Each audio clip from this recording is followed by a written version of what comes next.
Hello and welcome to Disruption Lab. My name is Craig Moore, filling in for Kevin McGinnis, who currently has the ick, and so I just came in to fill in for him during this episode. But really excited to meet with Yewande and hear more about her business. And yeah, so decided to get into it. I don't like introducing my people that I am interviewing, so I'm gonna let you go ahead. Just give us a little bit about who you are, your business, and then we're gonna get into the nitty gritty from there. Is that all right? Yeah, sure. All right, let's go. Okay, my name is Yewande, and I'm a co-founder at Salubata. And at Salubata, we make what we call the world's most awesome shoes. These shoes are designed to end plastic pollution. The shoes are made from recycled plastic wastes.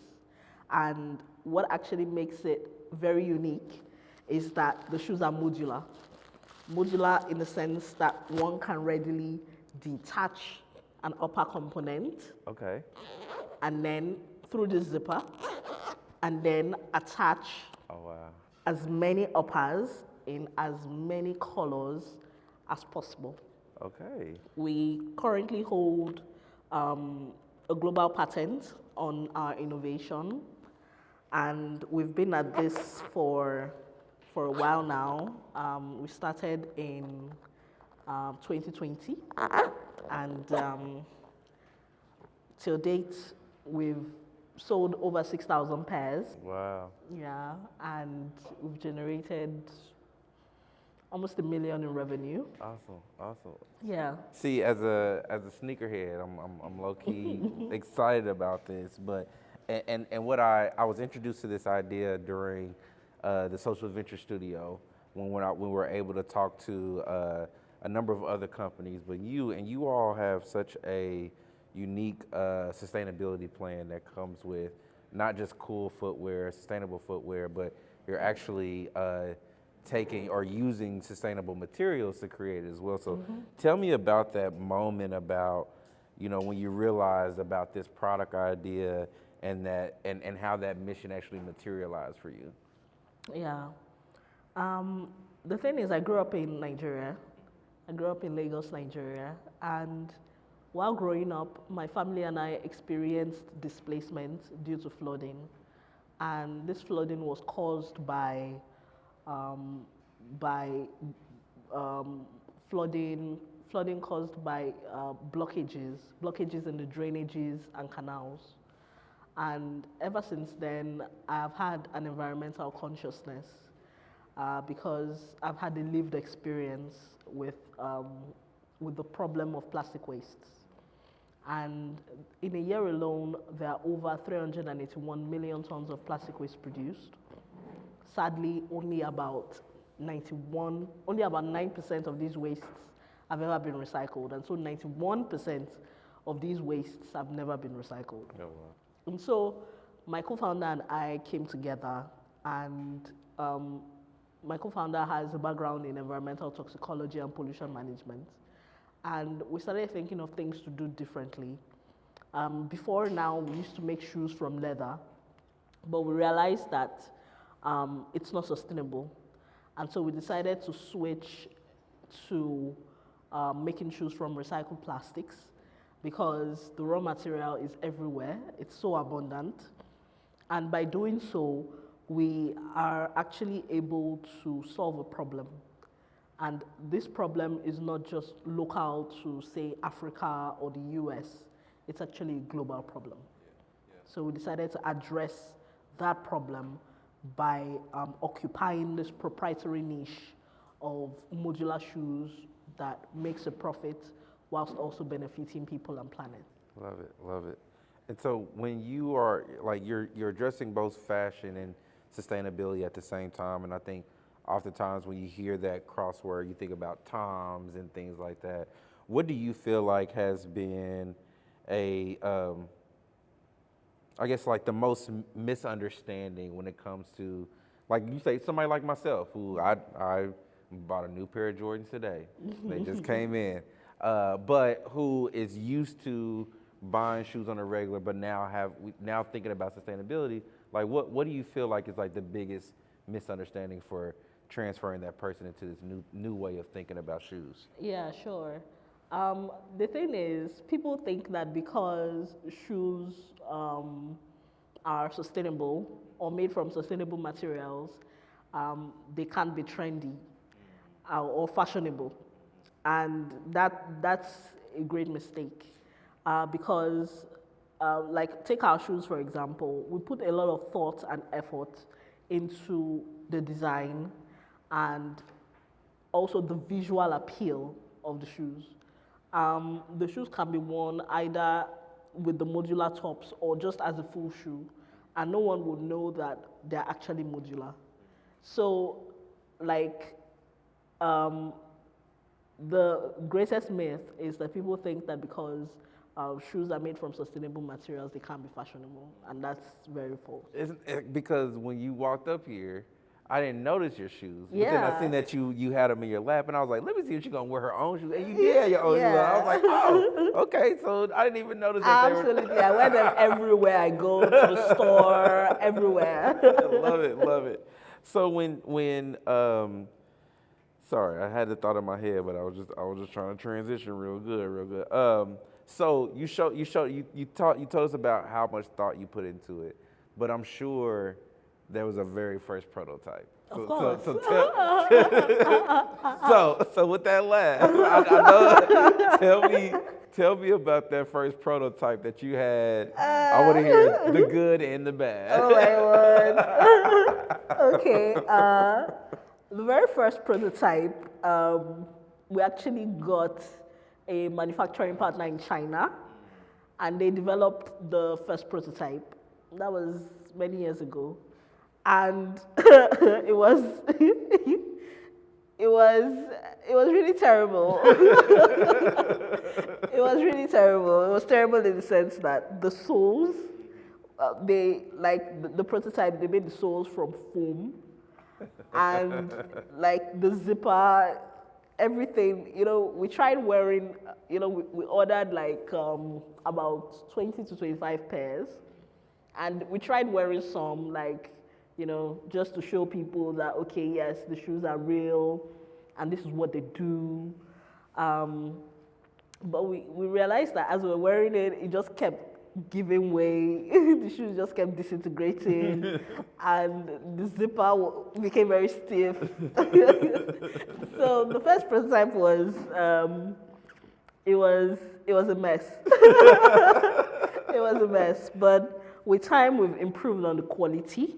Right now we currently produce from Portugal and Italy, and we actually took that extra step to really improve the quality of the shoes and to give the end customer that sense of comfort, that sense of quality, that sense of service differentiation. And these shoes, the current soles are designed to last for at least 5 years, and they're made from recycled car tires. And so before these shoes wear out, it will take a long time. Unlike the first prototype. That's fun, I'm sure, because I can only imagine. I remember seeing an old pair of shoes that I did not wear for years crumble, and I was just like, oh Lord, please don't let those shoes crumble. Don't let any more. But when you bring up I think a point that I feel like a lot of founders miss when they're building their first prototype, when they're trying to take that prototype to market, so then that way they can get investment or at least buyers and sales. Can you explain the feeling or what it takes for you to, even though you knew it wasn't the best, it was still like your baby. It was still like the thing that you had to put out there. So like, what's that feeling or what's that energy that you had to get to like press so that you can be able to get to the next module? Oh, sure. The thing is, the goal of the first prototype is to exist. The goal is not to be perfect. And so we knew that when we did have the first prototype, we were going to improve on it, and which we did. And we were able to achieve this because like when people saw the prototype, they believed. They believed that, oh, these guys are up to something. We're able to receive grants. We're able to receive awards for it. We're able to receive a boost to take us to the next level. And it actually instilled in people that sense of possibility that, shoes can be made from recycled materials and, fashion can be purposeful. So I think it's just important for founders, for builders, to recognize that the first prototype doesn't have to be perfect. It just has to exist. That's such a good point, because I think that sometimes when you're in that ideation mode, you're doing so much reiterating before you even get there, and even though you're doing all that work, you're not even existing yet. And until you get that first prototype out there, that first service out there, that's when you truly exist. That's really good. That's really good. You mentioned a little bit about like how that first prototype were able to get you awards and grants. Like, what do you feel like, in this stage, or what has been your greatest growth lever? Has it been grants? Has it been investment or actual sales themselves? What do you feel like is your biggest catapult right now? I think it's with investment. Yeah, we received investments from two backers right now, from Techstars and from Access Capital, and the investment has enabled us to scale and to scale fast, and also to enter new markets. And it has really helped us position our brand as not just a sustainable brand, but as a truly premium brand.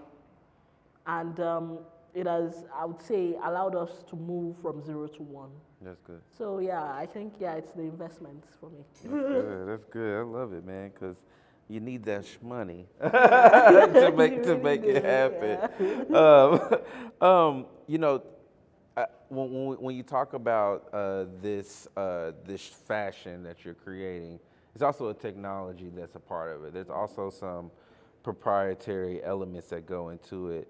So like, how did you come about like building this, like building the company that you're established on, like finding the right team? You mentioned a little bit about going to China with that first one. Like I would love to figure out like what is it that helped you get that jump, but then two, like tell us a little bit about that journey of like putting all the pieces together to get to where you are today. Oh yeah, sure. We started in 2020, and from there to now, I've been with my co-founder, and we've been building this company. And with our background, we decided to make shoes from recycled plastics, and then we're able to source our first manufacturer in China on, I think, an app. I think it was Alibaba. we just found someone randomly. That's good. And initially, when we started in Nigeria, we had a small manufacturing facility where we used to make shoes. We had artisans working with us. So the team was bigger then than it is now. Right now, through the years, we've had to streamline operations. We've had to outsource. Right now, we currently outsource manufacturing, and we also outsource third-party logistics. But regarding the marketing, we do the marketing in-house. We used to outsource that too at some point, but it was getting too expensive, and we weren't getting the results. So we decided to do the marketing in-house. So the team right now is basically streamlined. It's just us two co-founders, and we outsource every other role. Wow. Tell me, what does that weekly management of meetings look like, and how do you bring everybody kind of together with all those different pieces of outsourcing? Okay. Yeah. Regarding the right now, we don't have like complexities in terms of supply chain. Got you. Okay. Yeah, Okay. because That's good. we currently have inventory. Okay. And I think we have more than enough right now. And so the complexity will come in when we need to have another production run. Got you. And then we'll go back to the manufacturer but right now we're actually looking to have another manufacturer right here in the US. Okay. Yeah, to localize manufacturing instead of going all the way to Europe. Yeah. And with the tariffs and, I everything try not to going bring on. up a tariff question. Yeah. So with the tariffs and everything going on, our goal right now is to localize manufacturing in the US. Okay. But week on week, things are really light. I think the focus is more on marketing, on doing ads, on engaging influencers, and and making sales. So whenever a customer places an order on our website, the 3PL partner, the back end of our Shopify is linked with our 3PL partner. So whenever an order is made, they take it up from there. Oh, okay. That's So good. it's our role as co-founders, week on week, to try to secure partnerships, to try to advance the business, to seek opportunities for investment. We speak with a lot of investors week on week. And we also attend pop-ups Yeah. whenever they arise, attend sneaker conferences and make some sales. And we also attend pitch competitions. Yeah, that's good. Where, yeah. That brings me to the next notion that I had is like, this is such a legacy industry, and you mentioned some advertisement and marketing tactics that I feel like have evolved in the industry over time. How do you see innovation when it comes to disrupting such a legacy industry like the shoe? Like how do you see innovation being born or created in this space now? Yeah, sure. I would first start with our brand. We realized something very important, and that is that we need to innovate to survive. The footwear industry already has the Nikes, it has the Adidas of the world, it has the Allbirds, the Rothy's, the Vija, and other brands. And they have taken like the lion's share of the market share. So for an upcoming brand like ours, we realized the need to innovate. So what we do is that we try to file patents, we try to develop technologies that are relevant, not just in the footwear space, but can find application across other industries. So definitely now speaking to the larger industry, the legacy industry, the footwear market, definitely there are a lot of innovations coming out. I read recently of a shoe that is made from, I think, bacteria that literally just decomposes at the end of life. So, like, crazy things are happening in this space.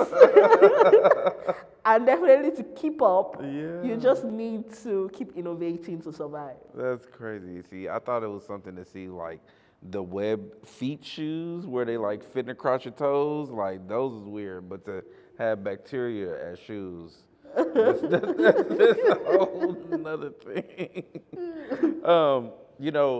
You mentioned like, the crossover from not just shoes, but to other areas within the fashion industry. What do you feel like some of those pathways are? And if it's not just like, do you feel like it's within, how you make the plastics with the sole or with the modularization? Like, where do you feel like some other pathways to kind of to make that crossover could be?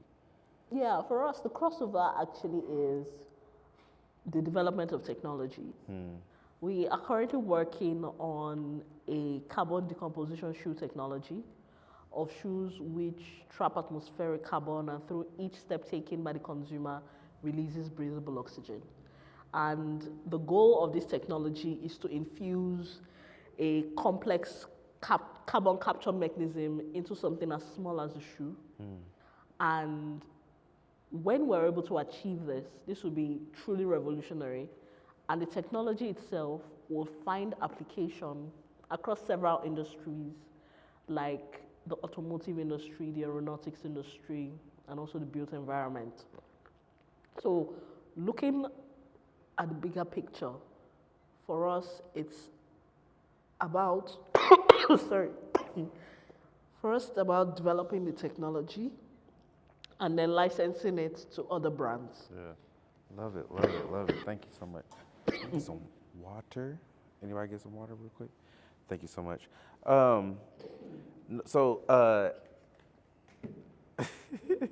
She's like, are you okay? No worries. So as I think about the shoe industry and how things have changed so much, even when I go to, I think about athletes, not so many athletes are signing to brands. They're doing their own. Some of them are creating their own shoes, like Kyrie Irving, he created his own shoe, things like that. How do you all see yourselves fitting in this like evolution of the shoe industry and where things can go? Yeah, the thing is, for us right now, we're actually looking for a brand shepherd. And we've seen use cases of how having an athlete as a brand shepherd really helps the business, like with On Shoes and Roger Federer. And yeah, I know that a lot of athletes, like in the NBA, like Shaq, they they have their own sneaker line. But definitely these partnerships will be really helpful for brand visibility and also for taking the business to the next level. Love it. So I want to talk a little bit more about you as just the founder and just your journey. And I know that tell us just a little bit about your journey. Like, how has it been for you, one, to come from Nigeria, then come to the States? I'm sure your supply chain had to change from location to location. Like, just tell us a little bit about that journey and what is it that like gets you up every morning to want to continue to do this work? Yeah. We started in Nigeria, then we moved to France. And while we were in France, we realized that a lot of our sales were coming from the US.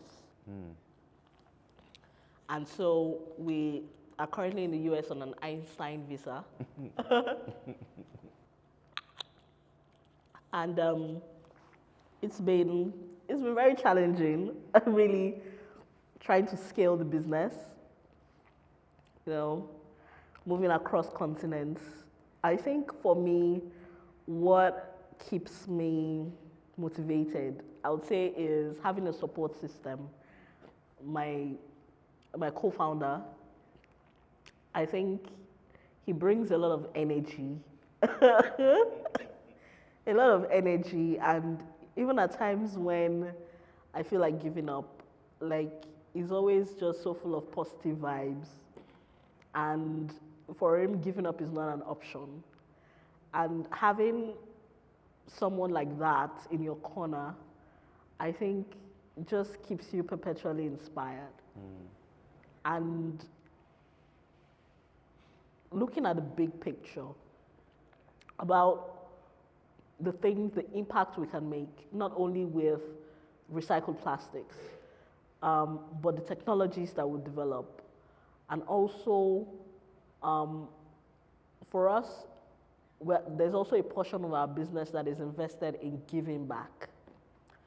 Because we realize that the downwell impact of environmental pollutants affect people in the underserved communities the most, we have decided to commit 5% of our profits to the cause of empowering people in underserved communities. So those are the things that keep us awake at night. Like, it's like giving up is not an option because there's just so much to be done. So yeah, that's what keeps us inspired. Love it. Tell me about a moment where, um, excuse my language, but I have these moments where I'm like, man, this should actually work. What was that? What was a moment where you were like, man, this is actually working. This is actually like going good. I'm on the right track. Like, give us that scenario and where you was and how did that thought come about for you? Yeah, I think I had that moment when we got into Techstars, and it was like a validation of our efforts. It was a validation because like the acceptance rate is about 1 to 2%. So getting in, like, it was actually a huge boost. It was a moment that we felt like, you know what, we're truly up to something, and we need to follow through with this business. Certainly, there have been many moments where we felt like, man, building a startup from ground up is hard. But with all the support we've gotten, and also from Keystone, I mean, you know, so much support. We've received so many grants. I can't count the number of grants we've received. You know, everything just keeps telling us to keep going, to keep pushing, to not stop. Because, like, there's so much impact that we can make. And the thing is, through all the moments that I've had, the highs, the lows, I'm just grateful for the support we've received. That's good. That's good. I'm sure as a designer, you probably see so many problems that others don't see, and I truly believe in transferable skills. And so what is something that you notice about people or systems that has truly like helped you navigate, your journey just as being a founder?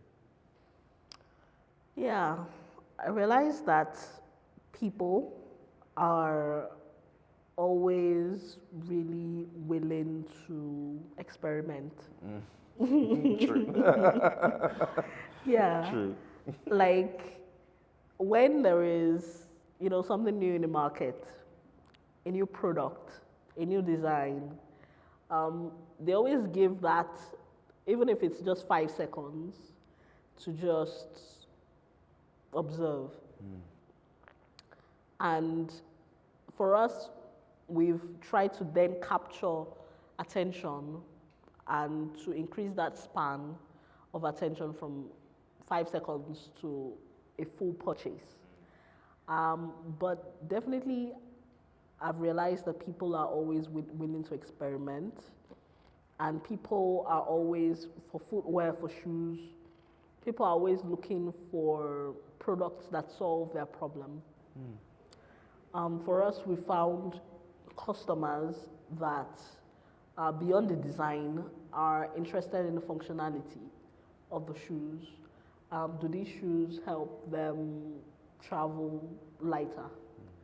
Do these shoes, enable them change their look easily? So, even beyond the fact that the shoes are made from recycled plastics, like, that has been for some other people, that has been the trigger. That has been what has caught their attention, that they can readily change the upper pieces, change their look, and travel light. Love it. When, oh gosh, I just had it in my head, and it just said, good gracious.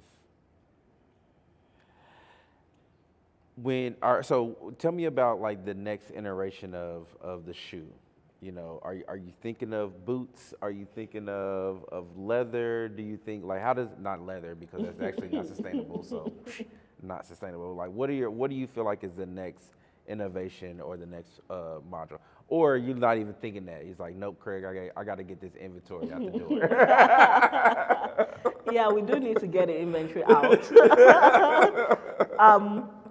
But we're actually thinking of making athletic shoes. Yeah, athletic shoes is somewhere in the product journey, in the product line. We're also planning to release a line for children. And yeah, and then the technology we're building, we're actually very serious about it. And before the end of the year, we're actually going to have a fully working prototype on that technology. So those are the things in the pipeline for us. Love it, love it, love it. So if you could design, one everyday product to reflect your values, whether that's sustainability, the beauty, or the modularity, what would that be and why? An everyday product. I would say clothes. Clothes. It's something really so basic, and everyone has to wear clothes. Yeah, definitely an everyday product like clothes, and clothes made from recycled materials, recycled wool, recycled cotton, and yeah. Why? Because my passion, my goal, everything is deeply rooted in sustainability. So I feel like waste is actually raw material in the wrong place. And if we're able to use all of the wastes that we see in the environment and then convert them into everyday materials, everyday products, then certainly there'll be a reduction in waste. And fashion will no longer be, because right now, fashion contributes to generating a lot of waste in the landfills. And if instead of fashion being one of the greatest polluters, fashion then becomes a tool for change. Yeah. Fashion then becomes an avenue for waste reduction. Then I think that would definitely change the story. It would definitely change the trajectory of how products are built. Love it, love it. So as you think about, the next generation, your journey here in Kansas City and around the world, what is it that the Keystone audience or the audience that's listening to us online, how can we help and support you? Oh, definitely. Beyond fundraising, we're currently we're fundraising at the moment. But beyond that, we are currently seeking introduction to retailers who can promote the distribution of our sneakers. We are also seeking introductions to a brand shepherd. And so, if anyone in the Keystone audience and the Keystone network can really help with these, then it will really take us to the next level. Awesome, awesome. Well, we thank you so much for joining us for the Disruption Lab. Super excited to buy a pair of shoes. Please go out and buy a pair of shoes. I'm sure we'll have the link somewhere. But yeah, thank you for joining us. Thank you so much. No problem. Have a good one.